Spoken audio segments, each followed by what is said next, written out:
같은 체성. 네, 저가 지마도 치게 되나 다치 나추 로종 연구인데 내선은 다나 나추 로종 시기도 다 당선 잠을 그 나추 뭐 로종 시고 저다. 아무게는 다다 뭐 보여요.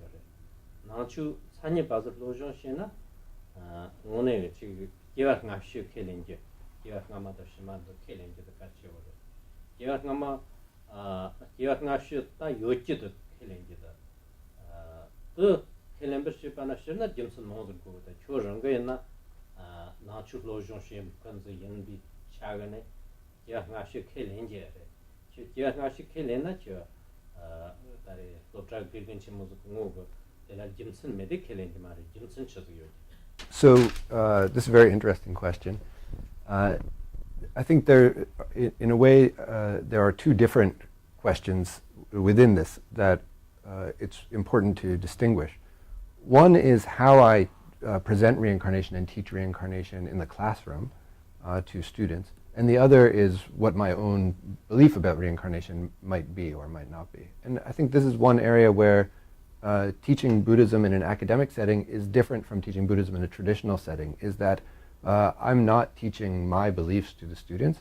I try to present the tradition in as accurate and complete, thorough manner as possible, but not as a representation of my own beliefs, but in what we find in the texts and practices of the traditions that we study. So it's important, I think, to distinguish those two. So in terms of teaching in the classroom, there I try to explain to the students that it doesn't matter if they believe in reincarnation or do not believe in reincarnation. That is irrelevant to what we do in the classroom. However, in order to understand Buddhist traditions, it's necessary to be able to imagine a world in which reincarnation is true, in which that is a fact. And so one way that I try to help students who have difficulty imagining such a world is to point out the uncertain foundations of their own beliefs about the world around them, and how every day we all accept things that we don't fully understand. For example, students use mobile phones all the time, and they don't really know the science of how that works. They couldn't open it up and take it apart and put it together again, and they probably could not explain with any precision exactly what happens when they dial their friend's number and call someone. They don't really know how that works, but they use it all the time, and they don't have doubts about that. And I try to explain that for many Buddhists historically throughout the world, they might not know every detail about the Abhidharma theory of exactly how reincarnation works.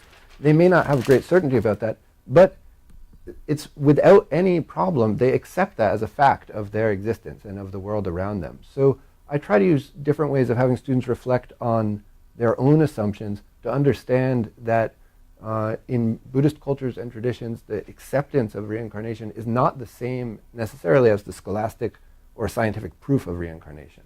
And for most Buddhists throughout history, the acceptance of reincarnation is much more important in a pragmatic day-to-day sense than the theories of it in that way.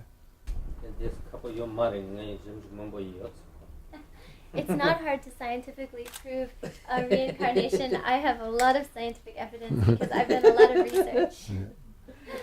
So from my side in the belief in reincarnation, and here Khenpo Rinpoche can correct my very shallow understanding of Buddhism, but I always think that the belief that reincarnation is true is a conventional truth and not an ultimate truth, and that all of these lives and birth and rebirth and death is all kind of illusory play in some ways. And so the decision to choose to believe in reincarnation has a pragmatic point, is that it creates the foundation for decisions about conduct, and that the key point for me is the belief that consequences have actions, and that has to be grounded in that idea.